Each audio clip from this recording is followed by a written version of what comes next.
시청자 여러분 안녕하십니까? 5월 25일 수요일 생방송 수도권 투데이 2부입니다.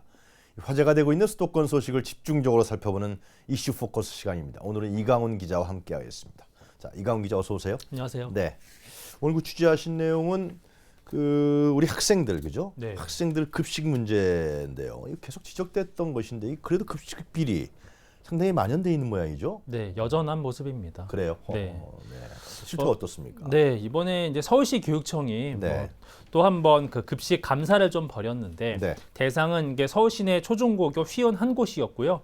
그 중에 그 각종 위반 사항들을 다 점검을 해보니까 한 181건 정도가 적발이 됐습니다. 네. 네, 적발 내용을 보면 뭐 부당 수의 계약 같은 계약법 위반도 있고 또 위생과 또 안전 점검이 미비한 부분, 또 영양 관리가 미비한 부분 여러 가지가 있었습니다. 구체적인 사례를 좀 말씀해 주시죠. 네, 우선은 당장 그 학생들이나 학부모의 피부에 와닿는 건 바로 그 식단, 네. 영양 관리에 대한 문제가 아니겠습니까? 쉽게 말하면 그러니까 줘야 될 어떤 음식 또는 반찬을 주지 않는 겁니다. 원래는 메뉴에 들어가 있는데요. 그렇죠. 참. 네, 뭐 일례로 당연히 이런 겁니다. 학생들 입장에서는 네. 반가워할 만한 그런 음식이 어떤 게 있을까요? 이를테면 식재료가 뭐 고기라던가 뭐 생선이나 이런 육류를 좋아할 수밖에 없고 네. 실제로 이 단백질이라는 영양분은 굉장히 중요한 부분이지 않습니까? 네. 특히나 성장기에 있는 그렇죠. 어린이와 청소년한테는 절대적으로 중요한데 이런 고기류나 생선이 다소 좀 비싸다 보니까 네. 그 비율을 줄이고 그 부분을 뭐 빵이나 케이크 같은 이런 당류로 채운 네. 부분이 있었는데요. 이런 건 사실 학생들의 어떤 심리를 조금 이용한 부분이 있지 않나 추측도 해볼 수 있습니다. 왜냐하면 학생들 입장에서는 당장 고기류가 보이지 않으면 반찬이 부실한 걸로 느낄 수 있지만 이와 별도로 빵이나 케이크 같은 것이 나오면 또 그렇게 썩 싫어하지 않는 그런 부분도 있으니까 또 그냥 무감각하게 지나갈 수가 있거든요. 혹시 눈 가리고 싹 술술 쓰는 거예요. 그렇죠. 네. 혹시 그런 심리를 이용했다면 충분히 가능하고요. 중요한 것은 그 영양에 대한 어떤 관리 부분이 깨지면 네. 학생들의 당장 건강 관리에 문제가 있을 수 있겠고요. 더욱이 또 이런 당뇨 같은 부분이 많아지면 비만이라던가 여러 가지 또 그 나이 때 올 수 있는 질병들이 올 수 있기 때문에 굉장히 좀 무겁게 다시 따져봐야 될 부분이라 할 수 있죠. 이런 사실을 알게 된 학부모들은 굉장히 걱정이 많겠어요. 그렇죠? 네, 그럴 겁니다. 아무래도 학교에 보냈는데 네. 예, 학교 급식이 부실하다. 네. 그럼 보고서를 원래 다 제출하지 않습니까? 그렇죠. 네. 내부적으로 당연히 서류를 네. 다 준비해야 되고 또 그게 어떤 그 지면 상태의 서류로만 내부 보관하는 게 아니고 네. 당연히 이런 그 행정 상황을 다 전산상에서 유지를 해야 되지 않겠습니까? 그럼 서울시 아마 교육청에도 보고가 되는 거고요. 그렇죠. 잘 아시겠지만 우리가 그 나이스라고 부르는 그 교육 네. 행정 정보 시스템 네. 국가적인 규모의 통일된 교육 전산망이죠. 네. 그 전산망에 일일이 그 급식 부문에 대해서 매일매일 어떻게 하고 있는지 잘 그 기록을 남겨야 되는데 네. 이런 영양 관리에 대한 부분들이 이제 허술해지지만 당연히 그 서류상에서는 뭐 정상적으로 된 것처럼 허위 기재가 된 사실도 역시 적발이 된 상태입니다.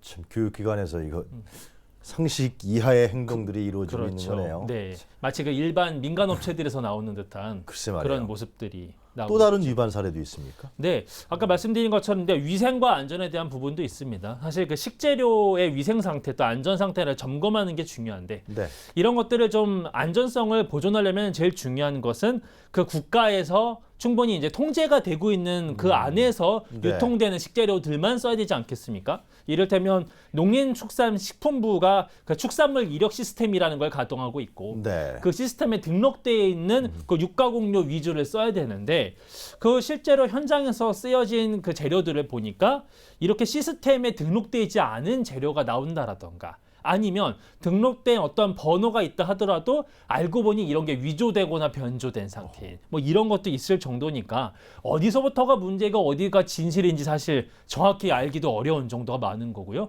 혹시 이런 것들이 다 드러날까 봐 관련한 서류 같은 것들을 아예 일절 유지하지 않고 뭐 다 이미 폐기 처리를 했다라던가 여러 가지 이제 술수가 판을 칠 수 있는 거죠. 아니 그게 어차피 학교 급식은 어떤 식재료가 들어갔는지 공개가 될 수밖에 없는 거 아니겠어요? 네네. 지금 말씀하신 그 나이스 정보 시스템에도 입력을 해야 되고. 그렇죠. 그런데 이렇게 비리나 이러한 그 허위 사실까지 기재하고 이런 거 보면은 걸렸을 때, 적발됐을 때 처벌이 약해서 그런 거 아니에요? 결국에는 그렇겠죠. 물론 뭐 처벌 제도가 없었던 거는 아니지만요. 네. 이번에 그 식이요청이 이제 감사 이후에 이루어지는 그 뭐 처벌이나 뭐 이런 부분도 한번 예측을 해보면은요. 이번에 일단 그 4개 학교 그리고 12개 업체에 대해서 경찰이 이제 수사를 나섰고 또 이제 그와 별도로 이런 부분과 관련된 학교 관계자들이 있지 않겠습니까? 네.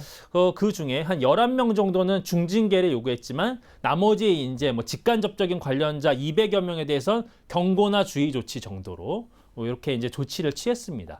어찌 보면은 이제 이전에 그 선례라는 것이 항상 있다 보니까 그런 것들에 비추어서 어떤 처벌 수준을 정했을 수는 있지만 사실 경고 조치, 주의 조치라는 게 어떤 처벌 조치로서 효과가 있을지 상식적인 수준에서는 좀 의문이 이제 남을 수 있게 되겠죠. 서울시교육청에서 그런 네. 처벌을 내린 거죠? 네, 그런 처벌을 이제 예정하고 있습니다.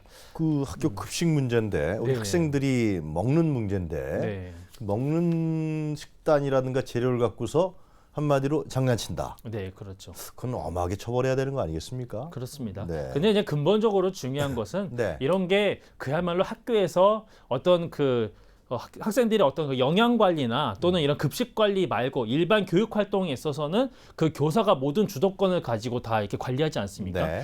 특히 급식 부분만은 납품업체 또 뭐 급식업체 이런 민간 업체들하고 연결되는 지점이 있다 보니까 그런 어떤 우리 사회에서 있을 수 있는 어떤 부조리가 학교 울타리 안으로 그대로 들어올 수밖에 없는 거고요. 네, 그런 것들이 일뭐 물론 뭐 사후 약방문이지만 어떻든 단속은 하기는 하되 근본적으로 막아서기가 참 어려운 부분이 있지 않나. 좀 감시 시스템이라든가 그런 부분들이 좀 제도화될 필요가 있겠네요. 더 엄격히 해야 네, 되겠죠. 엄격하게, 예. 네, 단속 주기도 엄격히 하고요.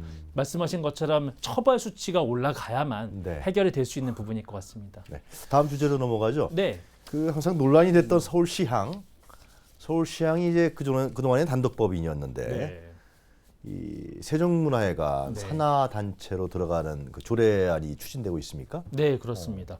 일단 그 시민들 또 시청자들 네. 입장에서 들으실 때는 서울시립교양학단과 세종문화회관은 무슨 차이냐 이런 의문도 들으실 수 있어요. 물론 개명상 다 이해는 하시고 계시겠지만 서울시립교양학단은 예술 단체고 세종문화회관은 어떤 공연장 시설이 아닌가 이렇게 생각을 하실 텐데 그렇죠. 네, 예. 기능은 조금 다르지만 두 건 모두 이제까지는 서울시의 어떤 투자 출연 기관 중에 하나이면서 독립된 법인들이었죠. 네.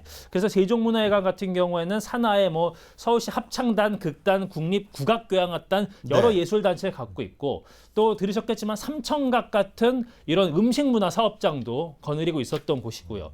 이와 별도로 서울시립교향악단은 과거에는 세종문화회관의 산하 단체였었지만 2005년에 네. 독립법인이 되면서 사실상 세종문화회관과 지위는 동등한 그런 수준이었죠. 그런데 이번에 그랬던 서울시향을 다시 세종문화회관의 산하 단체로 집어넣는 그런 방안을 서울시의회가 추진했고 관련한 조례안이 오늘 발의가 됐습니다. 아, 그래 발의가 된 상황이? 네, 맞습니다. 서울시의회에서는 왜 그런 조례안을 추진하는 겁니까? 네, 아무래도 아실 겁니다. 사실 그 서울시립교향악단 자체에 좀 문제가 많았었던 것들 네. 시민들도 아마 좀 들으셨겠지만 특히나 그 정명훈 전 예술감독 그리고 박현정 전 네. 대표 사이에 그 다양한 갈등 문제들이 있었죠. 특히 최근에는 뭐 200억 원대 뭐 부동산 가압류 신청 문제 또 그 전에 또 여러 가지 명예훼손 시비 문제 네. 여러 가지 갈등 문제들이 계속 누적이 되는 가운데 서울시향의 명예가 땅에 떨어졌다.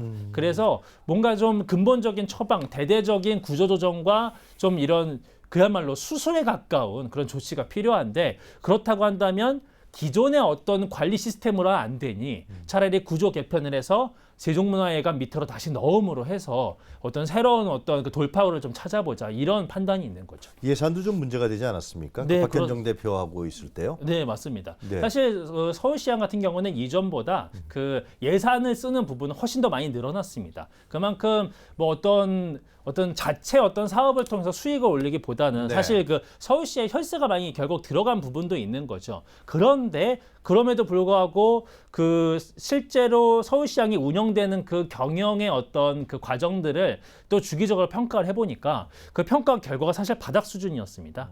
이를테면 2014년에는 네. 다등급, 2015년에는 라등급을 받았는데 이게 그 경영 평가라는 게 5단계로 이루어지거든요. 가나다라마 이렇게 5단계인데 네. 라등급이면 끝에서 두 번째입니다. 그러니까 하위 수준에 속하는 거고요. 이런 경영 상태를 유지하면서 혈세는 가져가는데 지도부가 계속 끊임없이 내홍과 갈등을 빚으면서 어떤 위상을 추락시키고 있고 네. 이런 문제들 극단적인 방법으로 좀 어떻게 손을 대야겠다 이런 이제 상태에 이르는 거죠. 서울시의회에서 좀 손을 대야겠다. 네. 구조 개편을 해야겠다. 그런 겁니다. 이런 마음을 먹은 거네요. 네, 맞습니다. 일단 발의는 했으니까 네. 또 조례가 통과돼야만 되는 거 아닙니까? 그렇습니다. 어떻게 네. 진행될 것 같습니다. 통과가 돼야 이제 효력이 있는 건데요. 네. 또 이런 게 어떻게 될지 좀 지켜봐야 될 일입니다. 이번에 그 조례안이 통과된 것은 그 시의회 이혜경 의원을 비롯해서 이제 네. 새누리당 의원이 좀 중심이 돼서 발의를 그래요? 했는데요. 그러면은 그 지금 시의회의 그 다수 의석을 갖고 있는 민주당에서도 네. 함께 이제 협조가 되면 쉽게 그 추진이 되겠지만 과연 이 다수 당에서 어떤 입장을 취할지도 모르니까 좀 지켜봐야 될 일이고요. 네. 시의회에서 뭐 어떻게 되든 간에 별도로 과연 이 세종문화회관 또 그 서울시장 입장에서는 노조는 또 어떤 입장을 놓을 것인가. 그런데 아무래도 반발이 있을 겁니다. 이유 중에 하나는 그 두 기관이 모두 다 그 대등한 지위의 법인이었지만 어떤 임금 체계라든가 이런 부분은 미세하게 차이가 있을 수 있지 않습니까? 근데 만약에 어느 한쪽이 어느 한쪽은 이제 편입이 된다고 할 때 분명히 이제 여기서 오는 마찰 관계가 생길 겁니다. 그렇죠. 그래서 그런 부분에 있어서 노조의 어떤 그 반발도 좀 나올 수 있을 거고요. 근본적으로는 과연 서울시향의 기존의 그 문제들을 치유하는 이 방식이 단순히 어떤 이런 세종문화회관 산하를 넣는다라는 아주 단순한 방식의 구조 개편으로 해결이 될 것인가에 대한 그 의문도 좀 남을 수는 있는 그게 거죠. 핵심이네요, 결국. 네, 사실 그렇습니다. 네. 자, 오늘 수고하셨습니다. 수고하셨습니다. 네. 지금까지 이강훈 기자였습니다.